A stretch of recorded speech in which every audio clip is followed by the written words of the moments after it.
Hello बच्चों, स्वागत है आपका आपके अपने यूट्यूब चैनल पाठशाला कैंपस में। आज हम लोग बच्चे एक नया चैप्टर मैथमेटिक्स सब्जेक्ट में नया चैप्टर स्टार्ट करने जा रहे हैं, जिस चैप्टर का नाम है ट्रिग्नोमेट्री। जैसे कि बच्चे आपको पता है कि मैंने एक सीरीज लॉन्च किया था 2026 में एग्जाम देने जा रहे हैं उस बच्चे के लिए। तो उस सीरीज में हम लोग एक चैप्टर बच्चे पॉलिनोमियल्स बहुत अच्छे तरीके से मैंने कंप्लीट करवा चुके हैं। जिस बच्चे ने पीछे का लेक्चर अगर नहीं देखा है तो आप उस चैप्टर को बच्चे अच्छे तरीके से देख लीजिए।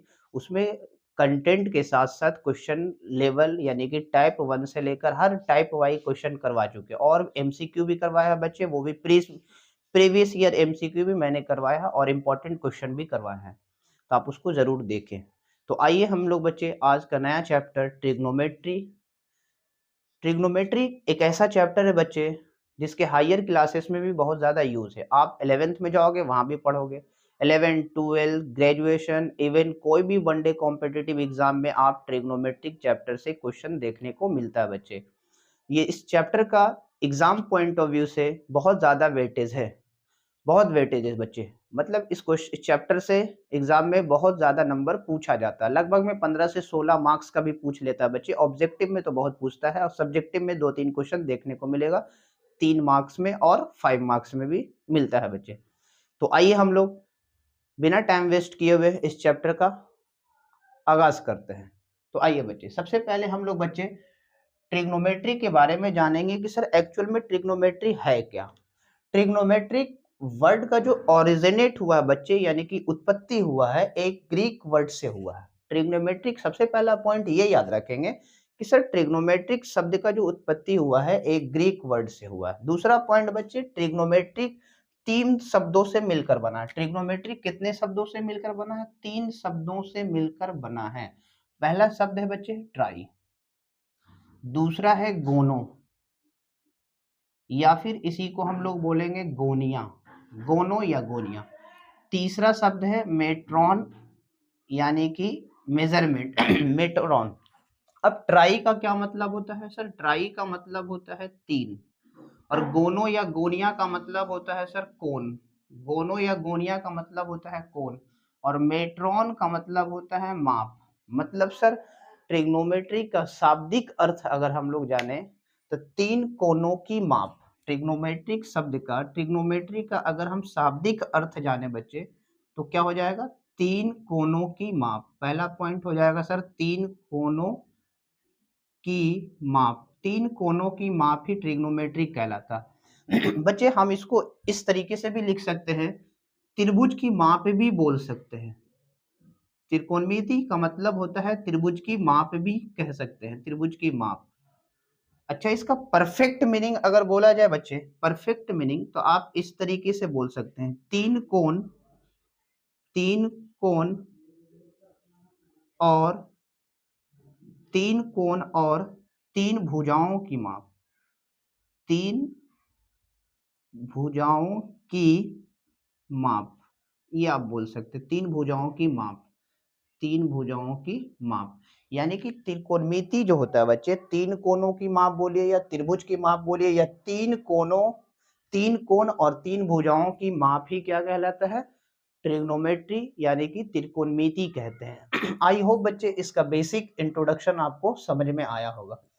पॉइंट नंबर 3 बच्चे, अगले पॉइंट में हम लोग ये जानेंगे कि सर त्रिकोणमिति जो है एक रिलेशन को बताएगा बच्चे, यानी कि trigonometric is a relationship between sides and angles of A triangle. मतलब किसी ट्रायंगल का बच्चे, किसी ट्रायंगल का कोण और भुजाओं में एक रिलेशन, एक संबंध को बताता है। कौन? त्रिकोणमिति। क्लियर? यहां तक आपको कोई दिक्कत नहीं होगा बच्चे। ये बेसिक इंट्रोडक्शन है, ये एग्जाम में आपसे नहीं पूछेगा, लेकिन आपको ये सब जानना बहुत जरूरी है।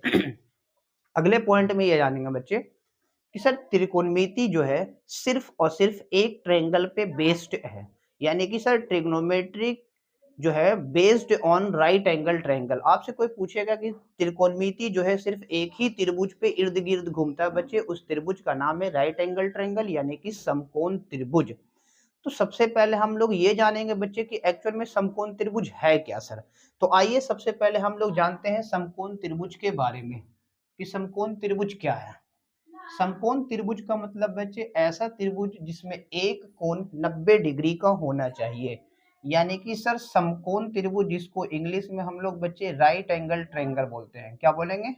राइट एंगल ट्रायंगल, यानी कि ऐसा त्रिभुज जिसका एक कोण 90 डिग्री का हो उसी को हम लोग राइट एंगल ट्रायंगल के नाम से जानते हैं, राइट एंगल ट्रायंगल। तो आइए हम लोग इसको जानते हैं बच्चे। ए बी सी, मैंने मान लिया कि ये 90 डिग्री का है सर।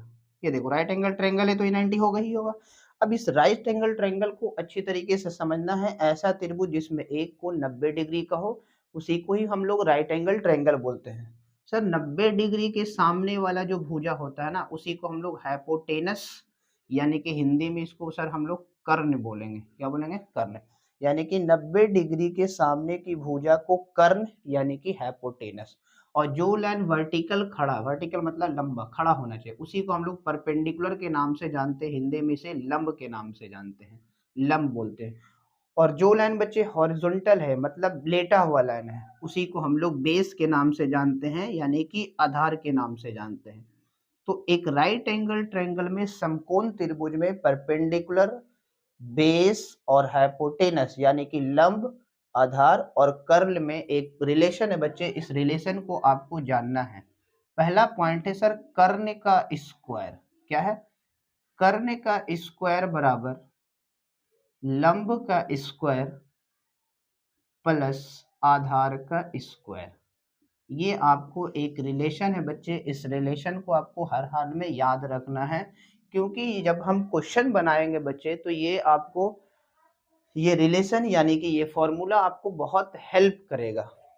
तो सर करने को तो हम लोग हाइपोटेनस बोलते हैं, यानी कि H square is equal to perpendicular का स्क्वायर प्लस बेस का स्क्वायर। आप इस तरीके से शॉर्ट में इसको याद रख सकते हैं। आइए इसको और अच्छे से एक्सप्लेन करते हैं बच्चे। स्क्वायर हटेगा तो अपोजिट साइड रूट चढ़ेगा, यानी कि hypotenuse is equal to root over क्या हो जाएगा? परपेंडिकुलर का स्क्वायर प्लस बेस का स्क्वायर। एक फॉर्मूला। दूसरा फॉर्मूला ये याद रखेंगे बच्चे, कभी भी आपको परपेंडिकुलर निकालना रहेगा तो कुछ नहीं करना, हाइपोटेनस का स्क्वायर में से बेस का स्क्वायर माइनस कर देंगे। परपेंडिकुलर निकालने का रहेगा तो रूट ओवर हाइपोटेनस का स्क्वायर में से बेस का स्क्वायर को क्या करेंगे? माइनस करेंगे। जब सर आपको बेस निकालना हो तो क्या करेंगे सर? अच्छा, ये फॉर्मूला जो निकाल रहे हैं बच्चे इसी से हम लोग बना रहे हैं, इसी फॉर्मूले से बना रहे हैं, है ना। अच्छा, बेस निकालना है तो हाइपोटेनस का स्क्वायर में से परपेंडिकुलर का स्क्वायर घटा देंगे। आप ये फॉर्मूला को बच्चे ध्यान में रखना है। इसी 3 फॉर्मूले से हम लोग ट्रिग्नोमेट्रिक चैप्टर को आगे बढ़ाएंगे। और भी फॉर्मूला है, ये तो बेसिक फॉर्मूला है राइट एंगल ट्रायंगल के बारे में। इसको तो हर हाल में आपको याद ही रखना है। आई होप बच्चों यहाँ तक आपको कोई दिक्कत नहीं होगा। तो आइए हम लोग जानते हैं कि सर ट्रिग्नोमेट्रिक रेशियोज कितना है। तो बच्चे त्रिकोणमिति रेशियोज जो है यानी कि अनुपात जो है वो टोटल 6 है, और उसी 6 के बारे में आपको अच्छी तरीके से जानना है। अच्छा बच्चे, ट्रिग्नोमेट्रिक रेशियोज से पहले एक थोड़ा सा बेसिक अंडरस्टैंडिंग आपको देते हैं कि बेसिक क्या है ये आपको समझना है। थोड़ा सा ये कंसेप्ट अगर आपको 100% समझ में आ गया तब पूरा ट्रिग्नोमेट्रिक में कहीं भी दिक्कत नहीं होगा। आपको ये 90 डिग्री का है बच्चे। सपोज मैंने मान लिया ए और ये बी और ये सी है। 90 के अपोजिट हाइपोटेनस यानी कर्ण, और ये परपेंडिकुलर और ये आपका बेस हो जाएगा। अब यहाँ ये ध्यान देना है, हाइपोटेनस तो सबसे पहले बहुत बड़ी साइड होता है, यानी सबसे बड़ी साइड जो होगा हाइपोटेनस होगा। पी बी और एच में सबसे बड़ा हाइपोटेनस होगा। ये तो पॉइंट आपको याद ही रखना है। एक बात। दूसरी बात सर, हाइपोटेनस 90 के अपोजिट साइड यानी 90 के सामने वाली जो भुजा होगा वो कर्ण होगा, यानी कि हाइपोटेनस होगा। ये फिक्स होगा। हाइपोटेनस कभी भी चेंज नहीं होगा, कभी नहीं बदलेगा बच्चे, वो हमेशा फिक्स होगा। तो सर बदलेगा कौन? कभी P बदल जाएगा, कभी B बदल जाएगा। वो देखने हैं बच्चे कि ऑब्जर्वर कहाँ पे है। ऑब्जर्वर का मतलब आप कहाँ पे से देख रहे हैं, किस एंगल से देख रहे हैं आप।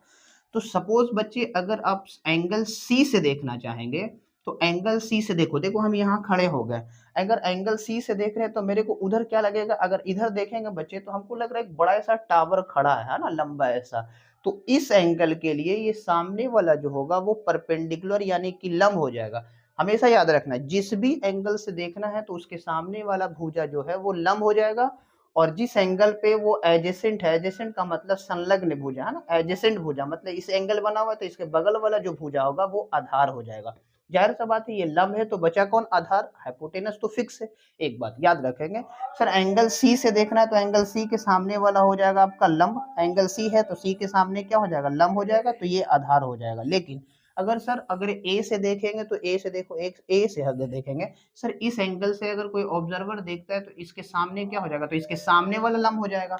मतलब सर इस एंगल से देखना है तो इसके सामने वाला लंब होगा और ये आधार हो जाएगा। बस जिस एंगल से देखना है तो उसके सामने की भुजा लंब, और उससे जो सटा हुआ है, सटा हुआ साइड जो है, जिस एंगल के बगल में साइड है वो आधार हो जाएगा।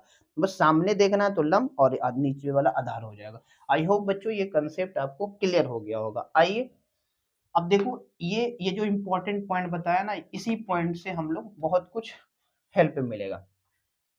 आइए तो सबसे पहले रेशियो जानते हैं sir, trigonometric ratio sine ratio है। एक डायग्राम पहले बना लेते हैं बच्चे। ये देखो ये एक राइट एंगल ट्रायंगल, मैंने क्या बोला, ट्रिग्नोमेट्रिक, पूरे ट्रिग्नोमेट्रिक चैप्टर में राइट एंगल ट्रायंगल से ही हम लोग सॉल्व करेंगे। सपोज ये एंगल थीटा है बच्चे, ये एंगल को मान लेते हैं अल्फा। अभी हम थीटा के बारे में बात करेंगे।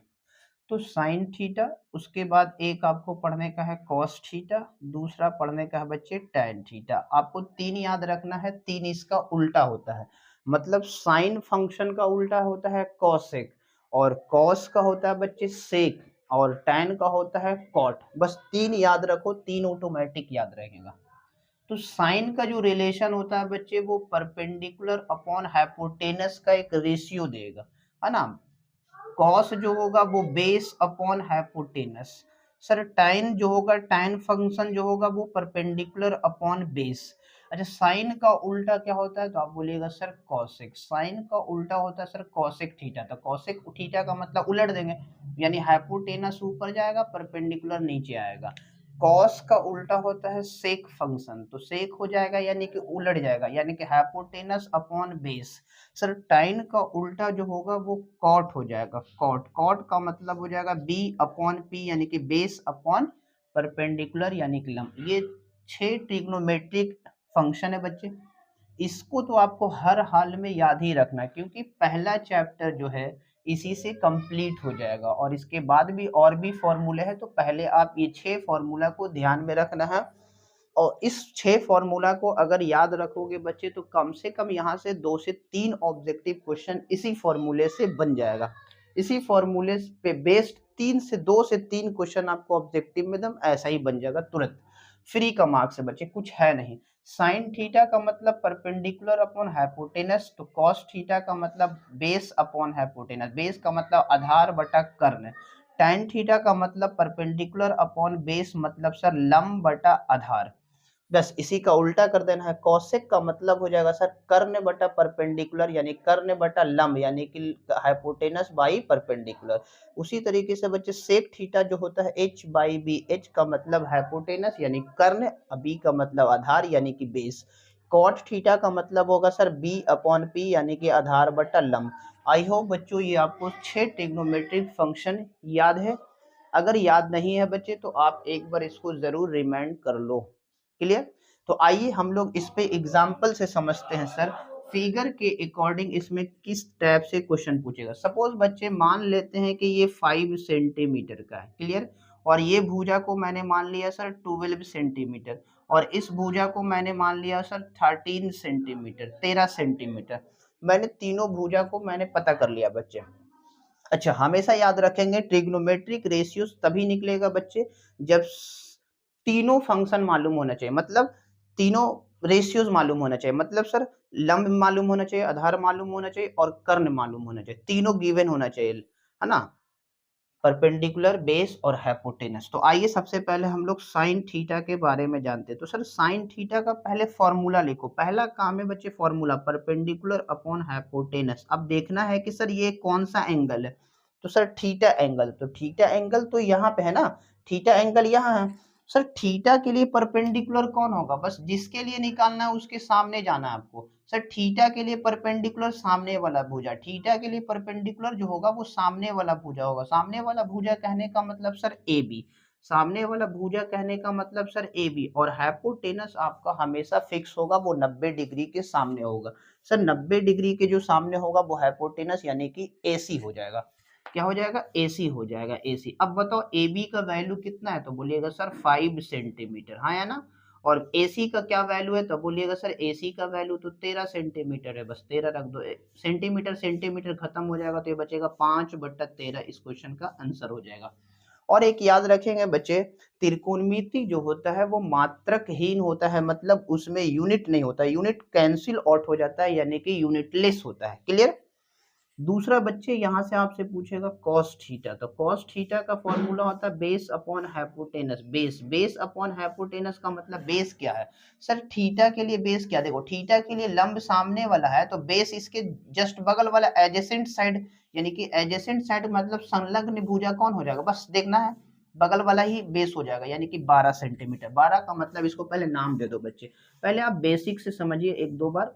BC, और हाइपोटेनस का मतलब हो जाएगा सर AC। अच्छा BC का वैल्यू कितना है, तो 12 centimetre, and AC is equal to क्या है, 13 सेंटीमीटर। क्लियर है। सेंटीमीटर सेंटीमीटर कैंसिल आउट होकर कितना बचेगा, 12/13। इस क्वेश्चन का आंसर हो जाएगा। उसी तरीके से बच्चे आप tan थीटा निकाल सकते हैं, तो tan थीटा का फॉर्मूला क्या होता है, परपेंडिकुलर अपॉन बेस। परपेंडिकुलर का क्या मतलब है, सर थीटा के सामने परपेंडिकुलर ये हो जाएगा, सामने देखना है, कभी भी लंब निकालना है तो सामने चले जाओ, यानी थीटा के सामने परपेंडिकुलर कौन हो जाएगा, A B. Sir A B जब परपेंडिकुलर हो जाएगा और एंगल के बगल वाला भुजा जो होगा वो बेस हो जाएगा, बेस का मतलब हो जाएगा BC। अच्छा ए बी का वैल्यू है सर 5 सेंटीमीटर, और BC का वैल्यू है वो 12 सेंटीमीटर। बस सेंटीमीटर सेंटीमीटर कैंसिल आउट होकर 5/12 इस क्वेश्चन का आंसर हो जाएगा। क्लियर। तो आइए बच्चे हम लोग कौशिक थीटा के बारे में सबसे पहले जानते हैं। सर कौशिक, आप बताओ सर साइन का उल्टा होता है कौशिक, बस 3 फॉर्मूला याद रखो और 3 का उल्टा कर देना है, आपको याद हो जाएगा। तो सर साइन का होता है परपेंडिकुलर अपॉन हाइपोटेनस, तो कौशिक का हो जाएगा हाइपोटेनस अपॉन परपेंडिकुलर। क्लियर। अच्छा हाइपोटेनस, थीटा के लिए हाइपोटेनस तो आपका फिक्स है सर AC। अब यहाँ देखना है सर थीटा के लिए परपेंडिकुलर क्या, बस एक ही पॉइंट याद रखना है, जिस एंगल का परपेंडिकुलर देखना उसके सामने चले जाना बच्चे। थीटा का परपेंडिकुलर सामने जाओ मतलब ए बी हो जाएगा, बात खत्म। अब AC का वैल्यू क्या है, तो आप बोलेगा सर 13 सेंटीमीटर। AB का क्या वैल्यू है sir 5 centimetre. Centimetre centimetre cancel out होके बच्चे 13/5 इस क्वेश्चन का आंसर। देखो बच्चे साइन का जब वैल्यू निकाले तो 5/13, कोसेक का 13/5 उल्टा दिख रहा। यस। अच्छा उसी तरीके से बच्चे आप बताओ यहाँ पे सर कॉस का उल्टा क्या होता है, तो आप बोलेगा सर कॉस का उल्टा जो होता है वो सेक होता है, तो कॉस का फॉर्मूला होता है B/H, तो सर सेक का हो जाएगा H/B। सर H का मतलब क्या, हाइपोटेनस यानी कि सर AC। अच्छा B, थीटा के लिए बेस कौन होगा बच्चे, BC हो जाएगा, यानी BC हो जाएगा। अब बताओ सर AC का वैल्यू कितना है, तो बोलिएगा सर 13 सेंटीमीटर। बेस कितना है, तो बोलिएगा sir 12 centimetre. Centimetre centimetre cancel out होके सर 13/12 इस क्वेश्चन का आंसर। उसी तरीके से बच्चे टाइन का उल्टा क्या होता है, कॉट। टाइन का फॉर्मूला होता है सर P/B, तो कॉट का हो जाएगा B/P हो जाएगा, तो B/P मतलब बेस बटा लंब, यानी आधार बटा लंब। सर आधार बेस, थीटा के लिए बेस कौन हो जाएगा, तो BC हो जाएगा, थीटा के लिए बेस BC हो जाएगा, और परपेंडिकुलर बच्चे AB हो जाएगा। क्लियर। अच्छा BC का मतलब हो जाएगा सर 5 सेंटीमीटर, सॉरी BC का मतलब हो जाएगा सर 12 सेंटीमीटर, और ए बी का मतलब हो जाएगा sir 5 centimetre. Centimetre centimetre cancel out होके बच्चे 12/5 इस क्वेश्चन का आंसर हो जाएगा। क्लियर। आई होप बच्चों फर्स्ट एग्जाम्पल भी आपको समझ में आया, बहुत अच्छी तरीके से आराम आराम से मैंने हर एक चीज को डिटेल में बारीकी से आपको समझा चुके हैं। क्लियर। तो आई होप ये क्लियर हो गया होगा। तो बच्चे फर्स्ट लेक्चर में हम यहीं तक छोड़ते हैं। सेकंड लेक्चर में बच्चे इससे आगे का टाइप वाइज क्वेश्चन एकदम बेसिक से एडवांस लेवल तक का बच्चे, और इतने अच्छे से डिजाइन करेंगे कि आपको बस लेक्चर को देखना है और कॉपी में नोट्स बनाना है बच्चे, रिवाइज कर लेना, आप कोई भी एक क्वेश्चन बना दोगे। क्वेश्चन बैंक निकालना बच्चे फटफटा कदम बना दोगे, बस बशर्ते आपको क्या करना होगा, इसके लिए आपको थोड़ा सा मेहनत करना होगा। लेक्चर को अच्छे से देख के बच्चे कंटिन्यू लेक्चर को देखना है और अच्छे से नोट्स बना लेना है। क्लियर? तो आज के लेक्चर में बच्चे मैं इंट्रोडक्शन आपको आई होप बच्चे बहुत अच्छे से समझ में आया होगा। क्लियर है? तो मिलते हैं बच्चे आपको नेक्स्ट लेक्चर में। तो आप लोग क्या करिए बच्चे, ज़्यादा से ज़्यादा लोगों में शेयर करें, सब्सक्राइब करें और लाइक करें बच्चे, ताकि ज़्यादा से ज़्यादा लोगों को जोड़ने का प्रयास करें बच्चे। क्लियर है? तो मिलते हैं बच्चे नेक्स्ट लेक्चर में, लेक्चर 2 में बच्चे। जय हिंद बच्चों।